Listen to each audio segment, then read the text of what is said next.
च भव्यं च सर्वं यश्चादितिष्ठति स्वर्यस्य च केवलं तस्मै ज्येष्ठाय ब्रह्मणे नमः। अपने योगाचार्य किशन जी एवं सभी योग के विद्यार्थियों, तो आज विजयदशमी का पर्व है। तो यह किस लिए मनाया जाता है? तो इसका अर्थ है विजय। इसमें विजय की बात आई है। तो पहले हमारे क्षत्रिय लोग युद्ध के लिए विजय अभियान प्रारंभ करते थे इसी दिन से, तो इसलिए इसका नाम विजयदशमी पर्व रहा है।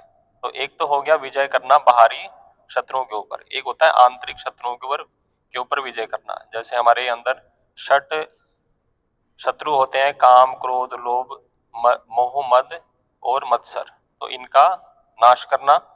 तो यह भी इसी विजय दशमी पर्व से संबंधित है कि हम अपने आंतरिक शत्रुओं का भी नाश करें। तो इस नाश का क्या है उपाय? इस नाश का उपाय, सबसे जो अच्छा उपाय है वह है योग, योग का अभ्यास करना। तो अभी आपने योग का अभ्यास किया, तो इसमें मुख्य रूप से प्राणायाम और ध्यान की प्रक्रिया आती है। तो अष्टांग योग में 8 अंग होते हैं: यम, नियम, आसन, प्राणायाम, प्रत्याहार, धारणा, ध्यान और समाधि। तो यह 8 अंगों का अभ्यास करना अनिवार्य होता है। तो इनमें जो मुख्य भी आपने किया प्राणायाम, और इसके अतिरिक्त ध्यान भी होता है। तो योग की परिभाषा क्या है? तो पतंजलि ऋषि हुए एक हमारे, उन्होंने एक शास्त्र लिखा योग दर्शन नाम से। तो वह उसका जो प्रथम पाद है जिसको कहते हैं साधन पाद, तो उसका सूत्र है दूसरा वाला। तो वह योग की परिभाषा करते हैं योगश चित्त वृत्ति निरोधा। योग है चित्त की वृत्तियों का निरोध करना। तो महर्षि दयानंद ने इसकी परिभाषा की है कि चित्त की वृत्तियों को सब बुराइयों से हटा करके शुभ गुणों में स्थिर करके परमात्मा के समीप में मोक्ष को प्राप्त करने को योग कहते हैं। तो इसमें योग का, इसमें क्या अर्थ है कि चित्त की वृत्तियों को बुराइयों से हटाना, एक तो ये अर्थ आया। फिर इसके अतिरिक्त हुआ कि परमात्मा के समीप में जाकर मोक्ष को प्राप्त करना। तो मोक्ष किसे कहते हैं? ईश्वर के आनंद को प्राप्त करना। और इसका एक अर्थ है दुखों से छूट जाना। तो यदि हमें दुखों से छूटना है तो हमें परमात्मा के समीप जाना होगा, क्योंकि उसके अंदर दुख नहीं है परमात्मा के अंदर, और वह दुखों का नाशक भी है, और वह हमें सभी बुराइयों से भी छुड़ाता है। उसके अंदर विद्या है, ज्ञान है, तो वह उसके अंदर शुभ शिक्षाएं भी मिलती हैं योग के अभ्यास से।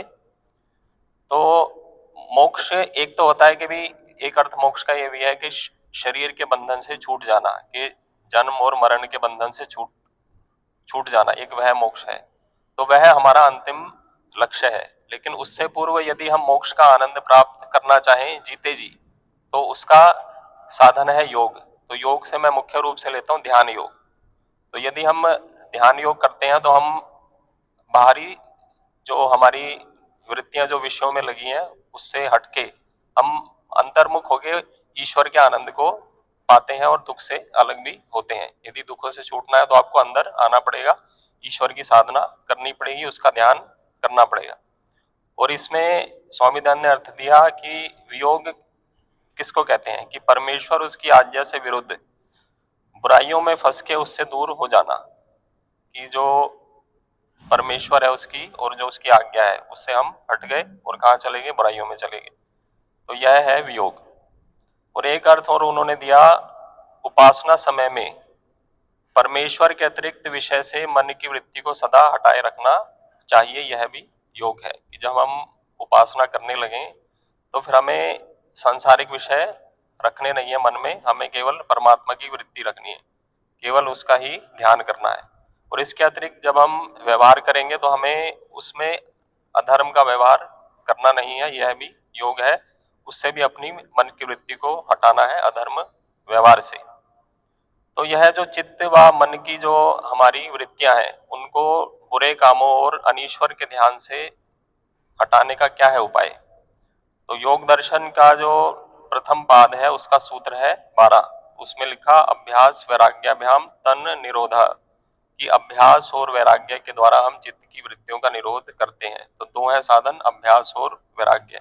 तो अभ्यास किसका करना है? ये जो 8 अंग है इनका ही अभ्यास करना है, इसका निरंतर अभ्यास करना है, बार बार प्रतिदिन करना है, निरंतर करना है, तभी हमारा अभ्यास टिकता है। यदि एक दिन करा, कुछ दिन छोड़ दिया और इसका समय भी निश्चित हो, कभी देर से किया कभी जल्दी किया, वो भी ठीक नहीं है। तो निरंतर करना है और प्रतिदिन करना है। इसके अलावा वैराग्य क्या है? वैराग्य है कि सब बुरे कामों और दोषों से अलग रहकर उपासना योग में प्रवृत्त रहना, यह है वैराग्य। या इसका एक मैं दूसरा अर्थ आपको बताता हूँ, विराग, कि जो हमने संसार के विषयों में हमने राग किया हुआ है उनसे थोड़ी देर के लिए हटा देना जब ईश्वर की उपासना करें, तो यह है वैराग्य। वैसे इसकी परिभाषाएं और भी हैं, दूसरी वाली वो कभी बाद में चर्चा करेंगे। तो योग का लाभ क्या है, प्रयोजन क्या है इसका योग का? तो स्वामी दयानंद ने अर्थ दिया है वेद भाष्यों में कि जो मनुष्य योगाभ्यास करते हैं उनके जीवन में रोग रूपी दुख आते नहीं है। तो यदि रोगों से भी छूटना है तो उसके लिए भी योग का अभ्यास है। तो रोग आदि जितने भी दुख हैं वह योग के अभ्यास से छूटते हैं। इसके अतिरिक्त वह उन्होंने बताया कि योगाभ्यास के बिना बुद्धि नहीं बढ़ती है और बुद्धि के बिना धन और आत्मा की सिद्धि नहीं होती है। यदि बुद्धि को बढ़ाना है, ज्ञान को बढ़ाना है, तो भी योगाभ्यास है। और योगाभ्यास के बिना कोई भी मनुष्य पूर्ण विद्यावान नहीं हो सकता है और ना पूर्ण विद्या के बिना अपने स्वरूप और परमात्मा का ज्ञान कभी होता है। तो योग लगाओगे, इसके अतिरिक्त उससे विद्या की प्राप्ति होगी, परमात्मा से विद्या की प्राप्ति होगी, अथवा वेद का स्वाध्याय करने से विद्या की प्राप्ति होगी। तो उससे क्या होगा लाभ, कि हम अपने आप को जान लेंगे कि हम कौन है। तो आप सभी को मालूम हुआ होगा कि हम शरीर नहीं है, हम आत्मा है। गीता जिसने पढ़ी है उसमें लिखा है कि शरीर जो है चोला है, ये बार बार हमें वो मिलता है नया। जब हम हमारा अगला जन्म होगा तो ये पिछला वाला छूट के फिर हमें नया वाला मिलेगा। तो इसका मतलब हम शाश्वत है आत्मा और कभी भी मरती नहीं, उसमें कहा गया है। लेकिन ये शरीर बार बार मरता है और जन्म लेता है। आत्मा का कभी भी जन्म और मृत्यु होती नहीं है। तो हम क्या है, आत्मा है। तो अपने स्वरूप का ज्ञान करना है, एक तो शास्त्रों के माध्यम से, एक ध्यान योग के माध्यम से। इसके अतिरिक्त परमात्मा का ज्ञान भी करना है, वह भी योग के द्वारा होगा और कोई विधि नहीं है। संसार में जो चल रही है वह अलग विधियां है, योग ही वास्तविक विधि है परमात्मा से जुड़ने के लिए। तो योग किससे बना है शब्द? युज धातु से। योग यानी जोड़ना, आत्मा को परमात्मा से जोड़ना। तो और जो उन्होंने लाभ बताए, उपासक योगी और संसारिक मनुष्य जब व्यवहार में प्रवृत्त होते हैं तब योगी की वृत्ति तो सदा हर्ष शोक रहित आनंद में प्रकाशित होकर उत्साह व आनंद युक्त रहती है। तो योगी की प्रवृत्ति कैसी होगी कि वह जब भी व्यवहार में प्रवृत्त होगा तो वह हर्ष शोक से रहित होगा, सुख दुख से रहित होगा और आनंद में प्रकाशित रहेगा। जब ईश्वर का ध्यान करेगा तब भी, और बाहर भी उसका प्रभाव होगा थोड़ा सा। और संसार के मनुष्य की वृत्ति कैसी होगी? सदा हर्ष शोक रूप दुख सागर में डूबी रहती है। वह हमेशा ही परेशान रहेगा, कभी सुखी रहेगा कभी दुखी रहेगा। लेकिन जो योगी होगा वह ईश्वर के आनंद में डूबा रहेगा अधिक से अधिक। तो उपासक योगी की तो ज्ञान रूप प्रकाश में सदा बढ़ती रहती है, उसका ज्ञान भी बढ़ता है, ज्ञान रूपी प्रकाश। और सांसारी मनुष्य की वृत्ति सदा अंधकार में फंसी रहती है, अज्ञान रूपी अंधकार में।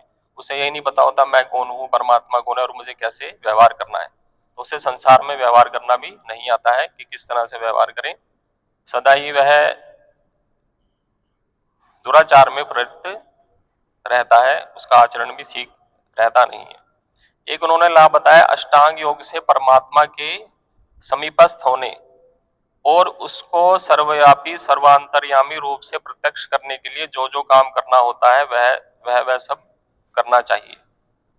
तो इसमें है कि परमात्मा के समीपस्थ होना है तो हमें किस रूप से उसका साक्षात्कार करना है कि वह सर्वव्यापी है। तो वेदों में कहा गया कि परमात्मा सर्वव्यापी है, तो इसी रूप से उसका साक्षात्कार होना चाहिए, प्रत्यक्ष होना चाहिए।